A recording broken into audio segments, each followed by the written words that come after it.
Welcome to the Leo. YCP నేతలు రేపు రాబోయే ఓటమికి కారణాలు ఎత్తుక్కుంటున్నారా అంటే ఎస్, అవుననే సమాధానం వస్తుంది.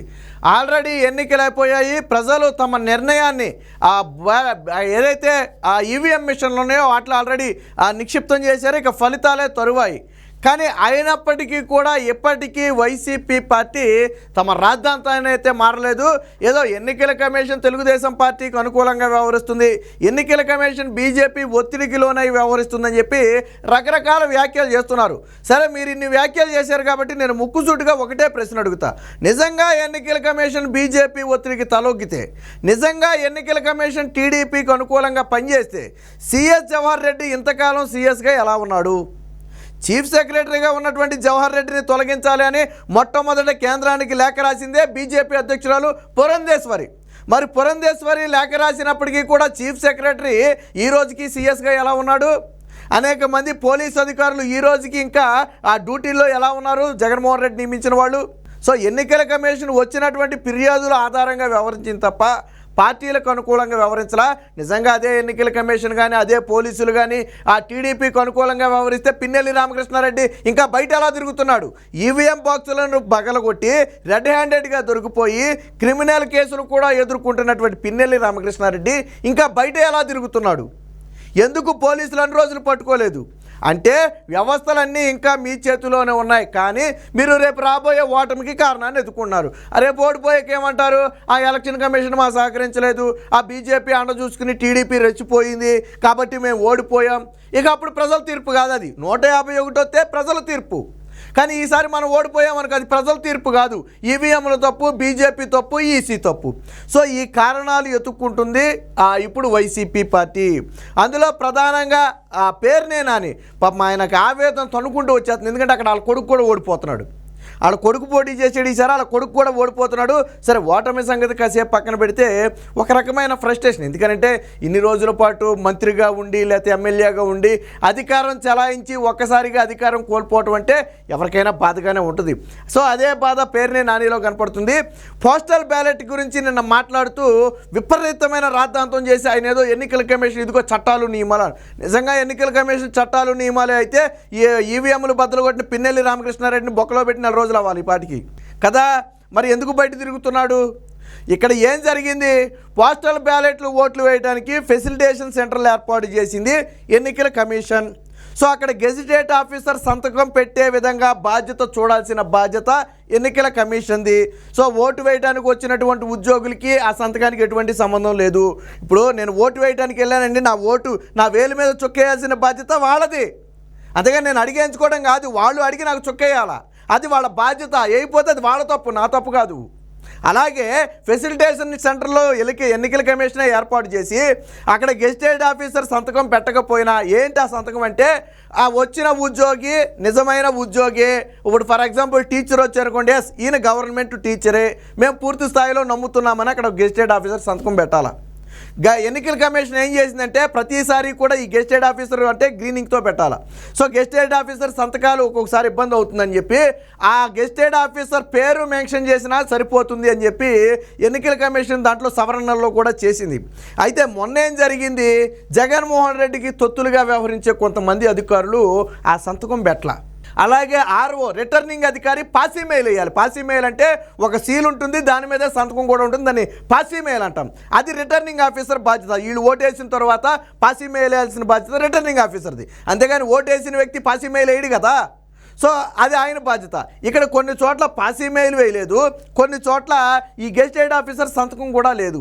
ఏంటి ఇది అంటే ఎప్పుడైతే ఉద్యోగులు ఆ వ్యతిరేకతతో ఉన్నారు, వీళ్ళు భారీ సంఖ్యలో ఓట్లు వినియోగించుకుంటారని వైసీపీ పసిగట్టిందో ఈ ఓట్లు చెల్లకుండా ఉండాలంటే ఏం చేయాలనే దానిలో కుట్రలో భాగంగా ఈ కొంతమంది తొత్తులుగా మారినటువంటి అధికారులతో సంతకాలు పెట్టించకుండా కొంతమందికి, పాసీ మెయిల్ వేయకుండా కొంతమందికి ఓట్లు అందులో వేయించేశారు. అప్పుడేమవుతాయి? అవి ఇన్వాలిడ్గా మారుతాయి.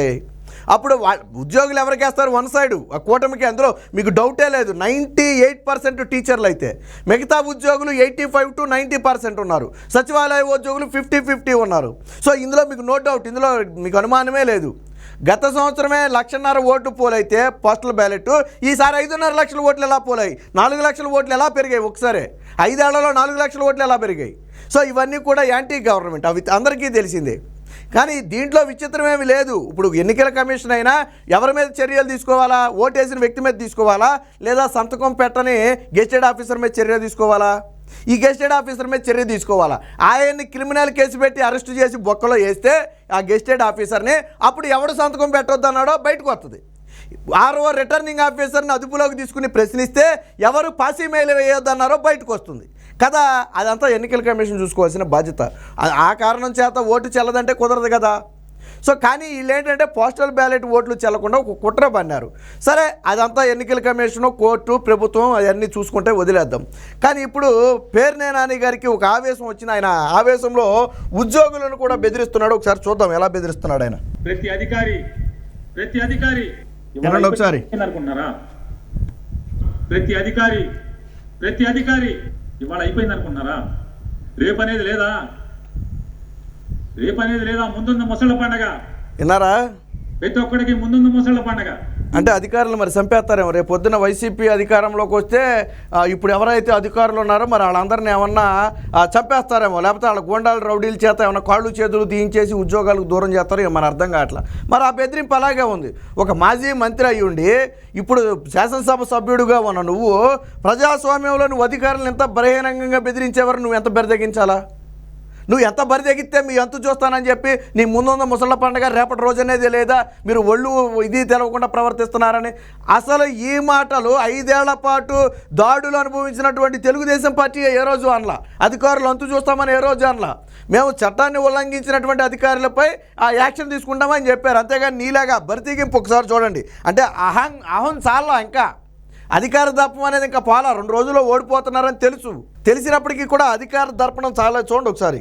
ప్రతి అధికారి ఇవాళ అయిపోయింది అనుకుంటున్నారా? రేపు అనేది లేదా? ముందున్న ముసళ్ళ పండగ. ప్రతి ఒక్కడికి ముందున్న ముసళ్ళ పండగ. విన్నారు కదా? అయిపోయిందా? ఇళ్ళకనే పండగ. అలకండి ఎంతకాలం అలుగుతారు? 4వ తారీఖు దాకా అలుగుతావు. అది 4వ తారీఖు దాకా. అది 4వ తారీఖు తర్వాత మేము గెలుస్తున్నాం. మేము గెలిచిన తర్వాత ఒక్కొక్క అధికారిని అస్సాం ట్రైన్కి పార్సిల్ చేసేస్తాం. రాష్ట్రంలో అసలు అధికారి అనే వాడినే బతకనేమో అన్నారు. బహుశా మరి నాకు తెలిసి ఈయన హెచ్చరికలు చూస్తే చంపేయటమే మార్గంలాగా ఉంది. మరి అధికారులందరినీ చంపేస్తాడో ఏమో మరి. అంటే ఈరోజు వాళ్ళు నిబంధనలకు విరుద్ధంగా వ్యవహరించి ప్రతిపక్షాల మీద దాడులు చేసినా, వాళ్ళ మీద హత్యలు చేసినా, వాళ్ళని హింసించినా, పోలీసులే అర్ధరాత్రులు వెళ్ళి ప్రతిపక్షాలను వేధించినా ఏ రోజు నోరు మెదపలే. ఎందుకంటే వాళ్ళు పోలీసులందరూ వీళ్ళకు అనుకూలంగా పనిచేశారు. ఇప్పుడు ఎన్నికలు కూడా అమల్లోకి వచ్చిన తర్వాత అధికారులు కానీ పోలీసులు కానీ ఎన్నికల సంఘం నిబంధనలకు అనుగుణంగా పనిచేస్తే వీళ్ళకి కాలుతుంది. వీళ్ళకి ఎలా పనిచేయాలా? టీడీపీ మీద దాడులు చేయాలా, రిగ్గింగులు చేసుకుని ఓట్లు వేసుకోవాలా, ప్రశ్నించిన వాటిని అంతు చూడాలా. అలా అయితేనే వీళ్ళకు అనుకూలం, వీళ్ళకి మంచి అధికారులు వాళ్ళంతా. అప్పుడు ప్రభుత్వం సక్రమంగా పనిచేస్తున్నాడు. సిగ్గుండాలి ఒక రకంగా. ఇంకా జగన్మోహన్ రెడ్డి అపధర్మ ముఖ్యమంత్రిగా ఉన్నాడు. ఆయనకంటూ కొన్ని పవర్స్ ఉన్నాయి. మినిస్టర్లు ఉన్నారు, వాళ్ళకంటూ కొన్ని పవర్స్ ఉన్నాయి. అయినా కానీ అప్పుడే ఓటమి అంటే బేల మాటలు ఇవి.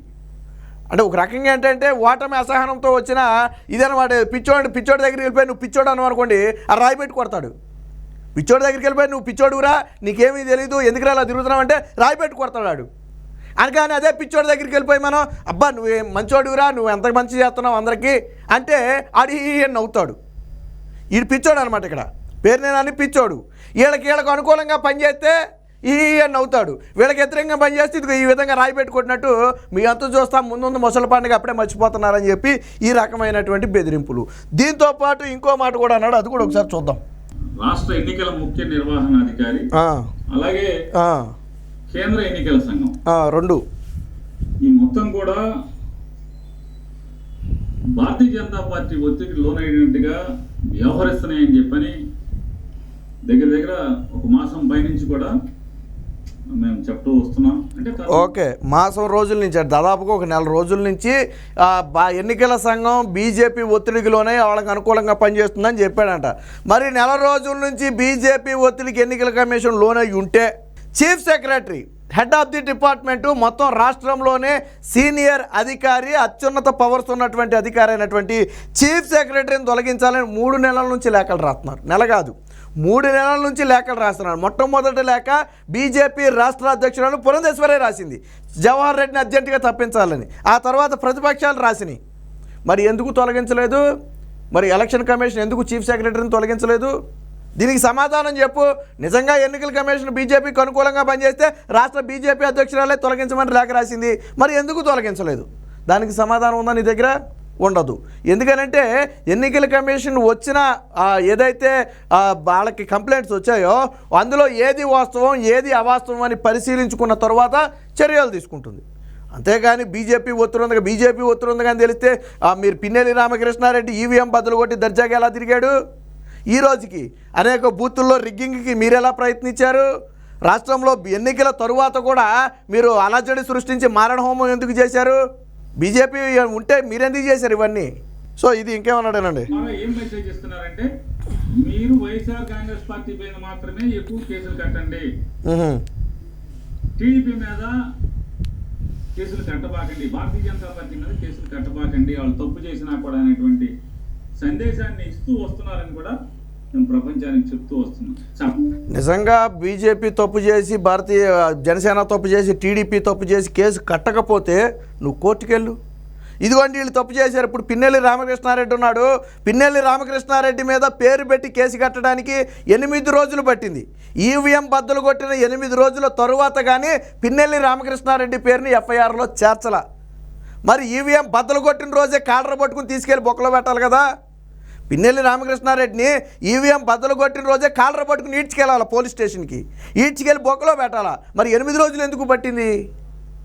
8 రోజులు ఎందుకు పట్టింది? అధికారులు ఎవరికి అనుకూలంగా వ్యవహరించారు? తప్పించే ప్రయత్నం ఎవరు చేశారు? ఆ వీడియో సోషల్ మీడియాలో వైరల్ అయిన తర్వాత వీళ్ళ సాక్షిలో వీడియో ఎలా వచ్చింది అంటారు తప్ప ఆ వీడియో నిజమో కాదో చెప్పరు. వీడియో ఎలా వచ్చింది, ఓకే ఎవడో తీశాడు పంపాడు వదిలే. అది అబద్ధం అయితే ఇదిగో ఫేక్ ప్రచారం చేస్తుందని చెప్పాలా. నిజమని మీరే ఒప్పుకున్నారుగా, బద్దలు కొట్టాడని మీరే ఒప్పుకున్నారుగా. మళ్ళీ దానికి ఏం కవరింగ్ ఇచ్చారు? రిగ్గింగ్ జరుగుతుంటే వెళ్ళి అడ్డుకున్నాడా? ఎంత పెచ్చగాళ్ళు. మీరు మంత్రులు ఎలా అయ్యారో మీరు ఎమ్మెల్యేలు ఎలా అయ్యారో నాకు అర్థం కావట్లా. పిన్నెల్లి రామకృష్ణారెడ్డి ఈవీఎం బద్దలు కొడితే సీసీ కెమెరాలో రికార్డ్ అయింది. టీడీపీ రిగ్గింగ్ చేస్తే రికార్డ్ అవుదా? ఇంత బుర్ర తక్కువ కాళ్ళ మీరు రాజకీయాల్లో ఉంది. 5వ తరగతి పిల్లల్ని అడిగితే చెప్తాడు. అదే సీసీ కెమెరా తీసుకురండి, ఇదిగో టీడీపీ రిగ్గింగ్ చేసింది. ఒకవేళ నిజంగా టీడీపీ రిగ్గింగ్ చేస్తే మీరు ఎవరికి ఫిర్యాదు చేయాలా? ఎన్నికల కమిషన్కి ఫిర్యాదు చేయాలా. అక్కడ రీపోలింగ్ కోరాలా. మాచర్లలో మీరు ఎందుకు రీపోలింగ్ కోరలేదు? మాచర్లలో మీరు టీడీపీ రిగ్గింగ్ చేస్తే మీరు ఎందుకు రీపోలింగ్ కోరలేదు? ఎందుకనంటే అక్కడ రిగ్గింగ్ చేసింది మీరు అయి ఉంటారు, ఈవీఎం బదులు కొట్టింది మీరు కదా, కాబట్టే కదా రీపోలింగ్ కోరలేదు. సో చేసేదాన్ని వీళ్ళు, కానీ దీని ప్రతిపక్షాల మీద నెట్టడం. ఈరోజు పేర్ని నానిలో అసహనం చూసిన తర్వాత స్పష్టంగా అర్థమవుతుంది. రేపు ఓడిపోయిన తర్వాత ప్రజలకు చెప్పడానికి ఒక కారణాన్ని ముందే వెతికి పెట్టుకున్నారు. ఏమని? అదిగో బీజేపీ కుట్ర పన్నింది, ఎలక్షన్ కమిషన్ సహకరించలేదు, అందుకనే టీడీపీ గెలిచింది. ఈ కారణం అనమాట. ఇది ఒక కారణం వెతుక్కోవడం. మళ్ళీ ప్రజలంటే బాగోదు కదా. ఇప్పుడు 151 నుంచి 50కి పడిపోయారు అనుకోండి, ఎంత దారుణంగా ఉంటుంది. కాబట్టి అప్పుడు చెప్పుకోవడానికి ఒక కారణం ఉండాలి. కాబట్టి ముందు నుంచి ఆ కారణాన్ని వల్లవేస్తూ వస్తున్నారు తప్ప ఇందులో ఎటువంటి వాస్తవం లేదు. అధికారులను అంతు చూస్తానని బెదిరించినటువంటి పేర్నే నానికి నోటీస్ ఇచ్చి పోలీసులు వివరణ తీసుకోవాలి. అప్పట్లో నారా లోకేష్ రెడ్ బుక్లో పేర్లు రాశానంటే మీరు నోటీసులు ఇచ్చారు కదా, కోర్టుకు కూడా వెళ్ళారు కదా. నారా లోకేష్ అదుపులోకి తీసుకోవాలి మమ్మల్ని బెదిరిస్తున్నాడని ఆయన ఏమన్నాడు? రెడ్ బుక్లో పేర్లు నిబంధనలు ఉల్లంఘించిన అధికారుల పేర్లు ఇక్కడ ఉన్నాయి, మేము వచ్చిన తర్వాత ఒక ఎంక్వైరీ కమిటీ వేసి చర్యలు తీసుకుంటామన్నాడు. అంతేగాని ఈయనలాగా నేను వస్తా, ముందు ముసలి పండుగ మర్చిపోయారా, మీ కాళ్ళు తీసేస్తా, చేతులు తీసేస్తా అనలేదే. కానీ ఇక్కడ పేర్ని నాని ఏమంటున్నాడు? చంపేస్తా, నరికేస్తా అని బహిరంగంగానే బెదిరిస్తున్నాడు. కాబట్టి ఉద్యోగులను బెదిరించినటువంటి పేర్ని నాని మీద తక్షణమే కేసు నమోదు చేయాలి. కేసు నమోదు చేసి ఈ కేసును విచారించి అసలు దీని వెనుకున్నటువంటి కుట్ర కోణం ఏంటనేది కూడా బయట పెట్టాల్సిన బాధ్యత పోలీసుల మీద ఉంది.